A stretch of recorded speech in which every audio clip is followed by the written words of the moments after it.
So the FTC Microsoft Activision Blizzard hearing continues to roll along, and we keep getting more and more information, peeks behind the curtain, if you will, to the back and all the different dealings that are going on in gaming. And because so much of this is so secretive, it is generally interesting to see what's going on here. And recently, Sony kind of messed up, because while they did provide documents that were redacted, turns out they didn't redact them correctly, and maybe they even underestimated just gaming in general, and specifically the sector with the press and media and a lot of the fans kind of looking on during this hearing, because people were able to kind of decipher and look past the redactions and get a glimpse again behind the curtain and see some pretty interesting information when it comes to development and some of the deals they've made with Activision. So if you guys enjoy this video, make sure to hit the like button, and if you're new to the Spawn Wave Plus channel, make sure you subscribe down below. So the redactions that they did specifically seem to be them using a permanent marker and just kind of crossing out, I guess, different spots. And after you do that and then scan it, it's actually possible to play around with the contrast, the hues, the saturation, the brightness, and sort of look through the spots that they kind of black out. So for example, here's one that they did submit to the court, and you can see the different black spots here after people were able to kind of play around with all those different settings in Photoshop. Some of it starts to become kind of legible, and these are numbers that Sony did not want to be public. So because of this, they've actually pulled all these documents from the court. So at this time, at least, none of this stuff is necessarily available to view, but the internet doesn't forget, and people started to screenshot, download all these different things, and go through some of the information. Which means we could take a look at it here and see what Sony, for example, paid to develop Horizon Forbidden West. I had mentioned that development costs, budgets continue to balloon, and this is another great example of that happening, as it appears in those filings that Horizon Forbidden West was revealed to have cost Sony $212 million for development. This is over the course of 5 years with 300 employees. And I want to stress, they mentioned that the numbers that they are showing here are specifically for the development, not necessarily the marketing, as that is handled separately. And we've heard in the past that the marketing budgets can be as much as development at times. So it's possible that Horizon Forbidden West may have accumulated another $100 to $200 million in just marketing, which would say that Forbidden West, with marketing and development included, $300 to $400 million.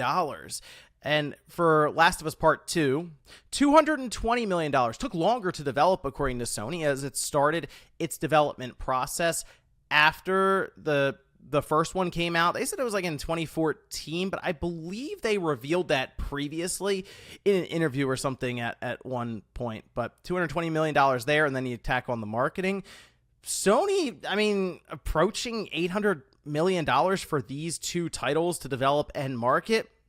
That GTA 6 $1 billion budget that's been speculated on for a while now doesn't sound too far-fetched, does it? I mean, GTA 6, based on what they would be doing with Take-Two and Rockstar and how really where they have the bar set, wouldn't shock me if we find out. And then, of course, developing an entire component next to that with a new GTA Online.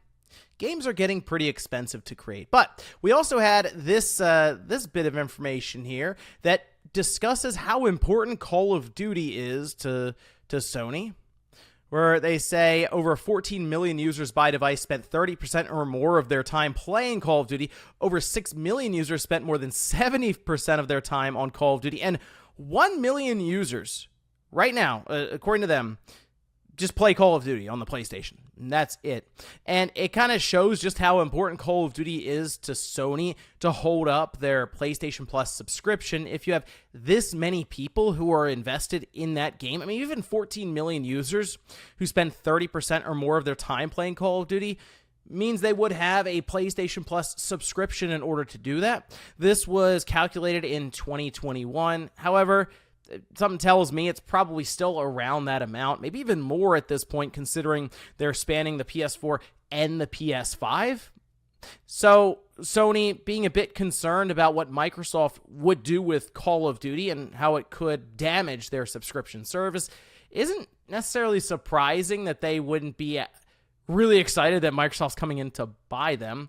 And it also kind of explains their live service push, not necessarily because Microsoft is buying, like they didn't just start doing this because Microsoft's buying Activision Blizzard, but them realizing that a third-party game that could go away at any time. Let's face it, I know Call of Duty has stood the test of time, but it's not a game that Sony controls. And in fact, they've continued to re-up this deal that was also discussed here in another redacted filing that talks about their deal with Activision actually being up in 2024 before the next Call of Duty game comes out in that year. We know there now is a Call of Duty game in 2023, and it's probably getting revealed in July, I figure, and they'll probably push for an October or a November release.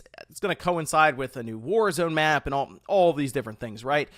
But in this case, after 2023, Sony will still have marketing alongside of it through at least a portion of 2024, but then the game that comes out holiday 2024 won't actually be part of this deal, which means Sony would have either had to re-up it or just kind of live without the marketing for Call of Duty, which, as we've seen, is something that's very, very important to them. And it really shows with how much Jim Ryan has been pushing hard to try to block this deal and stop it in its tracks. And it's gotten to the point where it's basically coming down to this hearing, as it appears, at least according to what we're hearing from Activision, that they might not renegotiate that deal with Microsoft. And in fact, they might just take the $3 billion and kind of move along there. And then who knows where that leaves Microsoft. But it really doesn't look like the FTC is making a great case for continuing this maybe into August. Remember, that's the biggest thing here is they are trying to they're trying to convince the judge right now that they need more time to gather more evidence and then come back in August. But if they can't do that, then the judge will most likely rule in favor of Microsoft and they can move to close the deal and figure out the CMA stuff later on. I just thought it was really funny that the redactions that were provided here by Sony were just not well done at all. It's interesting because obviously we're talking about a lot of very smart individuals here coming together for this hearing, but then it's something as simple as that, and you remember that the executives and stuff aren't like technologically plugged in as much as you would expect, and they at times, I guess, just use permanent markers when they could probably scan it and then go into Photoshop or something and actually cut and remove it, or technically, they could have just used an X-Acto knife and physically cut all those things out. But there you have it. Got some behind-the-scenes look at a few of these deals and some of the budgets and marketing, which is something that I think we should continue to follow, especially throughout this generation, because, again, I don't think that $1 billion budget is going to sound too crazy in the next 5 or 6 years with how big some of these titles are getting. But let me know what you guys think about all this down below. Thank you so much for watching, and I'll see you next time.